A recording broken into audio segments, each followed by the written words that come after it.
The cough came at the worst possible moment. Peter Farnell stood in the middle of the docking bay, surrounded by a delegation of blue-scaled alien medics, their eyes wide and unblinking, their sterile gloves raised in caution. The air smelled faintly of disinfectant and something metallic, maybe ozone or the inside of a brand-new spaceship. He just arrived from the surface of Earth on a diplomatic exchange mission with the Kaari Collective, and his throat, raw from breathing recycled air in the shuttle, tickled annoyingly. He tried to suppress it, but the itch clawed its way up. He coughed. Just once. A short, dry sound. The tallest Kaari froze. Its name was Relin, medical lead of Sector 12. It raised one long finger toward Peter. Containment protocol initiated, Relin said, voice flat and modulated through a translator slung around its neck. Peter blinked. Wait, what? I was just clearing my throat. Relin didn't respond. Instead, it gestured sharply toward two smaller Kaari who immediately scuttled forward, holding a translucent quarantine dome between them. Peter backed up. No, seriously. I'm not sick. It's just the dry air. You guys recycle your oxygen a lot, right? The dome hissed open. Peter raised both hands. Listen, I get it. You're being cautious. That's good. But I don't have a fever. I'm not sneezing. I don't even feel. He coughed again. This time louder. The dome clamped down over him with a pneumatic thump. The interior of the dome was slightly humid and smelled like clean plastic. Peter sat cross-legged on the floor, arms resting on his knees, watching Relin through the transparent wall. The alien was conferring with a technician, the two of them gesturing toward a tablet displaying Peter's vital signs. His heart rate was up. Sure, but anyone would be rattled if they'd been tackled and bubble-wrapped for an innocent cough. A new Kaari approached, this one smaller and with a brighter glow to its scales. It carried a tray of instruments and set them down on a retractable platform that slid through a narrow opening in the dome. Peter eyed the tray suspiciously. What's all that for? You will undergo preliminary pathogen screening, it replied. I told you, I'm not sick. Symptoms can precede the awareness of illness. Your vocal emission indicates possible respiratory compromise. That was a throat clear. The smaller Kaari activated a wand-like scanner and pointed it at Peter's face through the dome wall. A soft hum filled the air. Peter sighed. You ever get that dry tickle in your throat? Like after you've been sitting in artificial air for too long? That's all this is. The Kaari didn't answer. Continued scanning. Peter leaned back slightly. You guys don't cough? We expel contaminants through dermal secretion and controlled internal compression. We do not use the throat. Well, good for you. He looked around. The dome was starting to feel smaller. His backpack, which had been taken from him earlier, was on a table 10 feet away. His comlink was inside. He considered asking for it, then thought better of it. He hadn't even been on the station an hour. Another Kaari replaced the first. This one carried a patchwork of tubes and a thin, flexible mask. No, Peter said, backing up. I've seen enough sci-fi movies to know where this is going. This will cleanse your upper respiratory system. I don't need cleansing. I need a bottle of water and maybe a lozenge. Relin approached again. Human Peter Farnell. Until we confirm the absence of transmittable pathogens, you must remain isolated. Peter ran a hand through his hair. Okay, how long is that going to take? Between 24 to 36 Kaari time cycles. He closed his eyes. And how long is a Kaari time cycle? 17½ Earth minutes. Peter did the math in his head. So about 10 hours. Fine. I can do 10 hours. Relin tilted its head. If no anomalies are detected. Peter opened his mouth to object, then stopped. His throat tickled again. He swallowed hard and forced it down. 3 hours later, Peter lay on his back, staring at the ceiling of the containment dome. The air filtration system hummed rhythmically. A dull ache had started behind his eyes, probably from the stress. His stomach growled. A tray of food had been slid in earlier gelatinous cubes in varying shades of blue and green. He poked at them with a fork the Kaari provided. They jiggled unnaturally. Is this safe for humans? He asked. It meets cross-species nutrition standards. That's not reassuring. He took a bite. It tasted like nothing. Not unpleasant, just blank. He chewed slowly, trying to keep himself from coughing again. The last thing he needed was more quarantine time. Relin returned just as Peter finished eating. Your initial scans indicate no viral presence, Relin said. Fantastic. Then I can go. We must conduct further tests to confirm. Peter stood. I get it, caution and all, but I have a schedule. I'm supposed to be giving a presentation to your council about Earth's climate adaptation tech. We've got this whole slideshow and everything. You will submit the data files. Another human can present in your stead. There isn't another human on this station. Then the presentation will be postponed. Peter sat back down, rubbing his temples. The smaller Kaari returned, this time with what looked like a miniature treadmill. You will perform a respiratory stress evaluation, it said. Peter looked at the treadmill, then at the Kaari. You're kidding. Begin when ready. He stood and stepped onto the belt. The dome's roof retracted slightly to give him space. The machine started at a slow pace. Peter walked, then jogged. The Kaari watched intently. At 3 minutes in, he coughed again, just a light one as the air caught in his throat. The treadmill stopped immediately. Alarms blared. The dome sealed tighter. Unbelievable, Peter muttered, hands on his knees. Relin's voice came over a speaker. Coughing during exertion may indicate concealed infection. It's air, Peter snapped. Dry, stale, recycled air. That's all it is. We will begin blood analysis. Peter groaned. It was almost midnight Earth time when someone new entered the med bay. She was human, mid-30s, sharp-featured with tired eyes and a long dark braid trailing down her back. She wore a red-collared Earth Diplomatic Corps uniform. Name's Gabrielle Granger, she said through the dome speaker. I'm the liaison officer assigned to your mission. Just got here from the orbital relay. Peter sat up. Thank God. Finally, someone who understands why this is insane. Gabrielle crossed her arms. I read the incident report. You coughed during entry inspection. Then during vitals. Then during the stress test. I have a tickle in my throat. Your file says you're allergic to synthetic air filters. You didn't declare that on arrival. Peter blinked. I didn't think it mattered. It does. The Kaari consider undiagnosed respiratory symptoms a Class 3 biohazard. He stood slowly. So how do I fix this?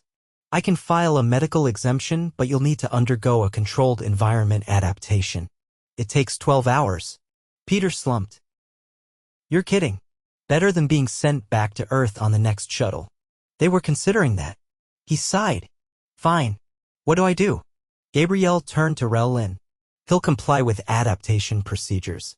Please release the dome so he can be transferred to the acclimatization chamber. Relin hesitated, then gave a curt nod. The dome hissed open. Peter stepped out, legs stiff, back sore. Gabrielle handed him a bottle of water. Start with that. And next time, don't clear your throat in front of a Kaari medic. I'll try to hold it in until I explode. She cracked a tired smile. That might actually be safer. Peter followed her down the corridor, past rows of blinking panels and humming machines. Every few feet, a Kaari technician paused to eye him warily. He kept his mouth shut the whole way, even when his throat tickled again. The acclimatization chamber looked nothing like Peter expected. He'd imagined something sterile and clinical, maybe a padded room with blinking monitors and tubes that hissed ominously. Instead, the room felt oddly cozy, with matte walls the color of warm clay and a ceiling that simulated a soft, shifting sky.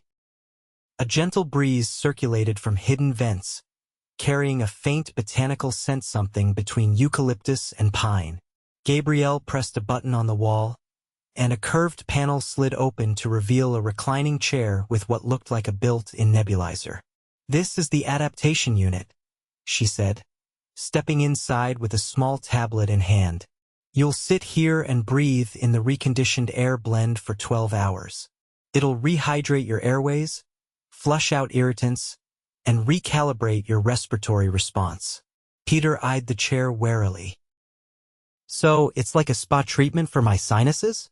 More or less, if your idea of a spa includes monitored pulmonary modulation and cellular humidity indexing. That sounds like something you made up just now. Gabrielle tapped the screen. Sit. He lowered himself into the chair. It adjusted automatically, angling him backward as the nebulizer arm extended toward his face. A soft mist began to flow.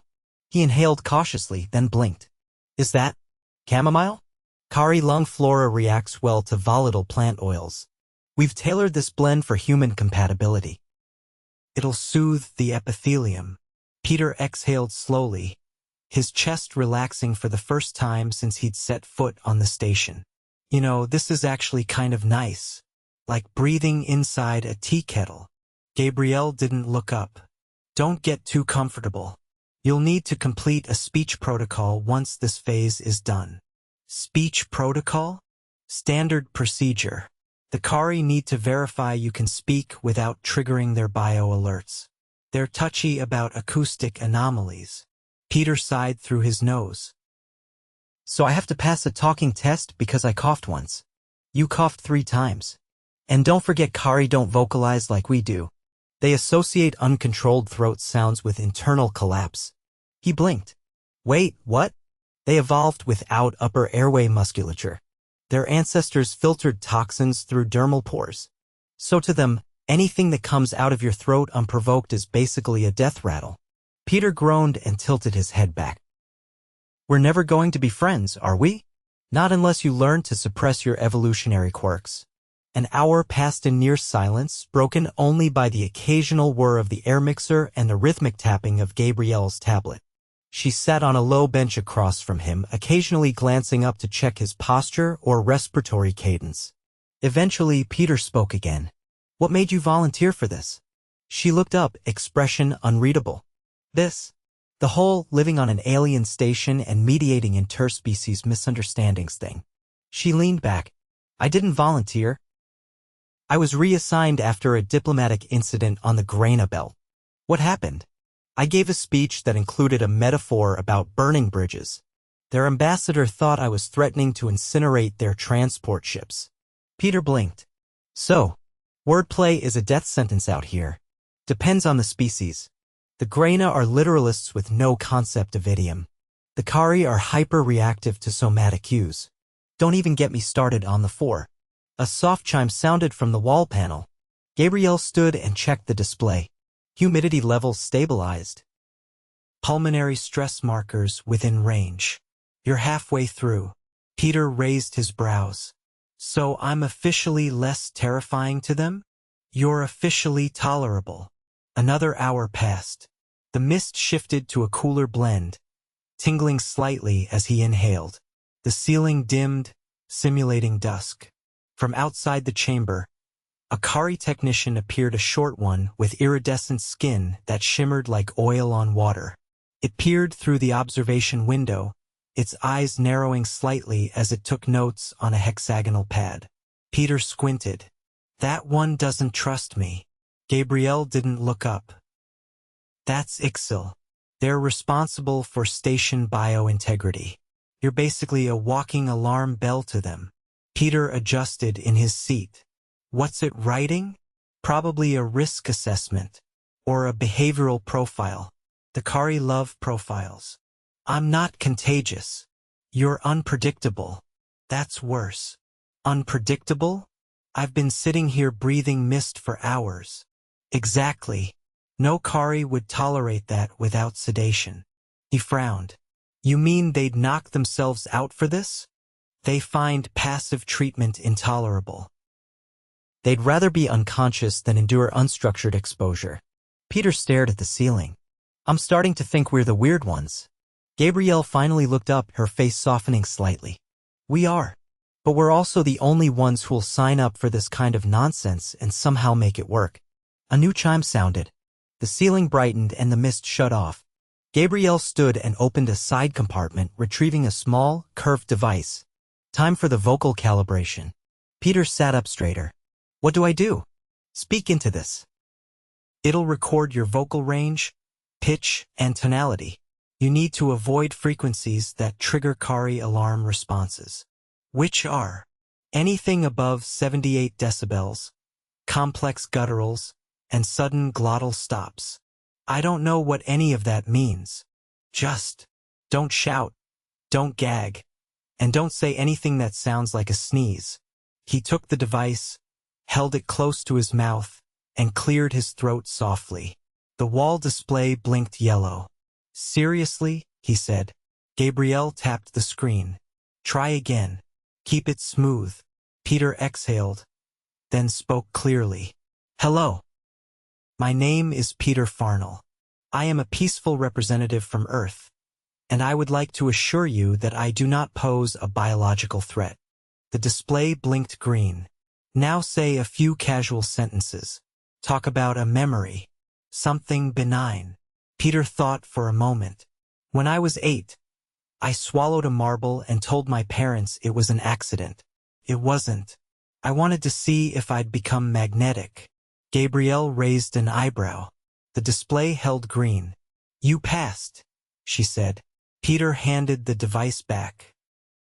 "So I'm officially non-hostile? You're officially eligible for supervised reintroduction. Sounds festive." She opened the chamber door. The corridor outside was dim, with soft perimeter lighting and the occasional Kaari technician floating by in silence. Peter followed her out, taking his first real breath of hallway air since arrival. It was cooler now, less stale, and his throat no longer itched. As they walked, a low chitter sounded behind them. Ixel trailed at a distance, still making notes. Peter glanced back. Do they ever blink? Not when they're focused. Do they sleep? They enter stasis, but only one hemisphere of their brain shuts down at a time. Peter stopped in his tracks. They can take notes in their sleep? Gabrielle kept walking. Not notes. Evaluations. They reached a lift tube. Gabrielle keyed in a destination and the floor shimmered before rising silently. "You'll be escorted to the observation deck," she said. "You'll give your presentation from behind a filtration barrier. No direct contact until they're fully satisfied with your physiological profile." Peter leaned against the wall. "Do I at least get my backpack back? After final clearance?" He sighed. "I had snacks in there." The lift stopped. The door opened onto a wide chamber with a panoramic view of the stars. Dozens of Kaari stood in tiered rows, all facing a central podium behind a transparent partition. Peter stepped forward slowly, heart thudding. One of the Kaari at the front leaned toward a console, its fingers moving in a blur. A soft chime echoed. Gabrielle nodded toward the podium. "You're on." Peter swallowed. "If I cough, do they eject me into space?" "Only if it's wet." He took a deep breath, stepped up to the podium, and began. Peter adjusted the collar of his uniform as he stepped up to the podium, a thin, transparent barrier separating him from the Kaari delegates arranged in concentric tiers. The room was quiet, not with anticipation, but the kind of clinical attentiveness that felt more like a diagnostic procedure than a diplomatic presentation. He tapped the corner of the console.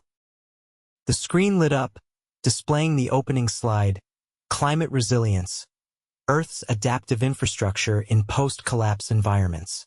No one moved. The Kaari didn't blink, didn't tilt their heads, didn't shift in their seats.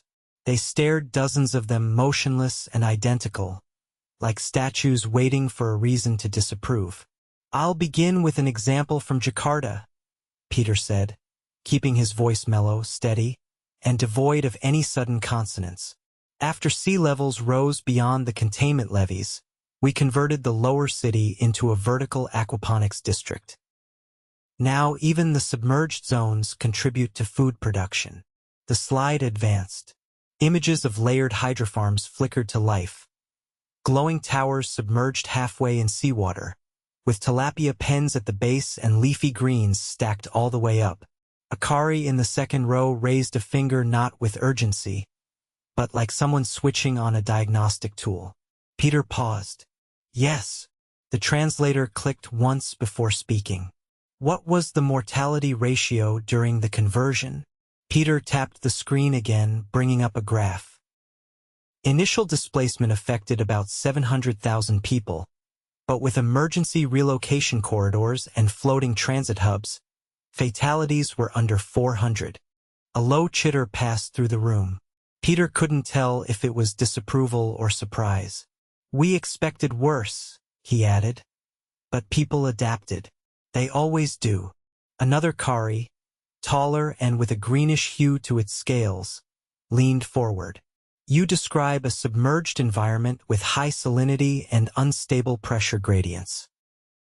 Yet your species remained, because abandoning the city would have meant losing the cultural and logistical center of an entire region, Peter said. So we didn't. We stayed, we waterproofed what we could, and we grew rice on rooftops. The Kaari murmured among themselves, their voices low and overlapping. They didn't seem displeased, just confused. Peter continued. We've rebuilt more than once. After the atmospheric collapse over the Andes, we carved out oxygen-stable biodomes with recycled aviation glass. After the great heat bloom in northern Africa, we buried cities underground and lined them with algae-sourced evaporative skins. A third Kaari raised its hand, this one twitching slightly with what Peter had learned was their version of curiosity. You expose yourselves to environmental extremes that exceed your biological tolerances. Why? Because the alternative is giving up, Peter said. And humans really hate giving up. Gabrielle watched from the side of the room, arms crossed, her expression unreadable. She hadn't interrupted, not once. That was either a sign things were going well or that she was mentally drafting his apology letter. Peter brought up the final slide. It was a simple image, a child in a raincoat, standing knee-deep in floodwater, placing sandbags with a group of adults as a rainbow formed behind them. We don't always get it right, he said. But we don't stop trying, even when it's uncomfortable. Even when it hurts. Especially then. The room fell silent. Then, without warning, a low hum began to rise. It wasn't mechanical. It came from the Kaari themselves, soft, synchronized, and oddly melodic. Peter blinked. Gabrielle didn't react, which meant it wasn't an emergency. The humming tapered off. One of the central delegates, a broad-scaled Kaari with a faint violet sheen, leaned toward the console in front of it. We acknowledge the adaptive capacity of your species, it said. Your presentation has been absorbed. Peter wasn't sure if that was a compliment, a formality, or a polite way of saying, you may go now. He nodded once. Thank you. As he stepped back from the podium, Gabrielle gestured for him to follow her toward the side corridor. They walked in silence until the door sealed behind them. That went better than I expected, Peter said. They didn't initiate any containment measures, she replied. That's the Kaari version of a standing ovation. I'll take it. They reached a debriefing alcove, where a technician handed Peter his backpack, still sealed but now marked with a green clearance stamp. He unzipped it and pulled out a small, foil-wrapped protein bar, biting into it as they sat. You really swallowed a marble once? Gabrielle asked, finally cracking a smile. Yup. Tried to build a magnet harness to see if I could levitate. Just ended up in the ER with a very confused radiologist. She shook her head. You're lucky. The Kaari consider intentional ingestion of non-nutritive materials a sign of terminal instability. Good thing I didn't tell them about the time I tried to microwave a fork. I'm not adding that to your file. Peter leaned back against the wall, chewing thoughtfully. You think they actually learned anything from the presentation? They already knew your data. They just wanted to see how you'd deliver it. So it was a test. Everything here is. You're not just a diplomat, you're a variable in an ongoing study of human tolerances. Peter swallowed the last bite of his bar. That explains the humming. Was that approval? Synchronization signal. It means they've updated your profile status to moderately stable. Not exactly flattering. It's the highest classification they've ever given a human. Peter rubbed his forehead. So does that mean no more domes? No more mist therapy? Gabrielle stood.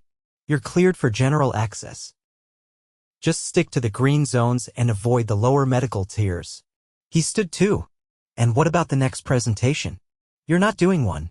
Peter blinked. Why not? They've requested your data in written form only.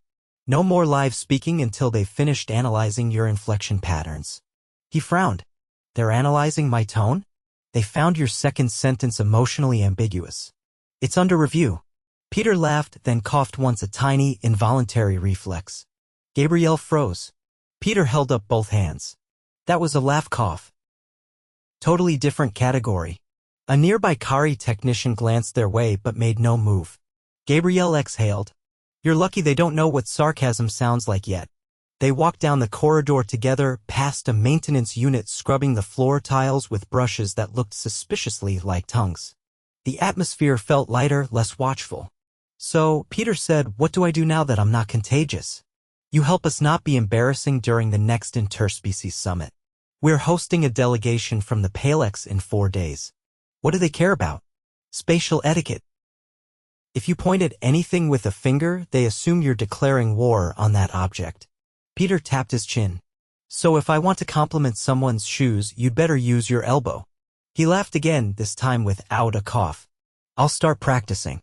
As they reached the central hub, a Kaari administrator handed Peter a small data slate. It contained his updated station access credentials, a personal schedule, and a note labeled Biological Curiosity, Observation Ongoing. He showed it to Gabrielle. "So I'm still under observation. They like anomalies. It means your presence makes them feel useful." Peter tucked the slate into his jacket. "Well, if they're cataloging anomalies, they're going to need a bigger database." They parted ways near the habitat spire, Gabrielle heading toward the diplomatic wing while Peter made his way to the Earth quarters. The lighting there was warmer, tuned to mimic a late afternoon sun. Plants grew in hydroponic trays along the walls, mint, basil, a few sprigs of rosemary, all part of the acclimatization program for humans adjusting to the station's air mix. Peter reached his assigned room, scanned the panel, and stepped inside. The bed looked softer than he remembered. He sat down, exhaled, and let his shoulders relax. He didn't cough. Not once. He lay back, shoes still on, staring at the ceiling as it dimmed to a twilight hue. Somewhere below, the Kaari were probably dissecting his vocal patterns and matching them to behavioral risk matrices. Let them. He was just a guy who'd cleared his throat. And now he was cleared for everything else.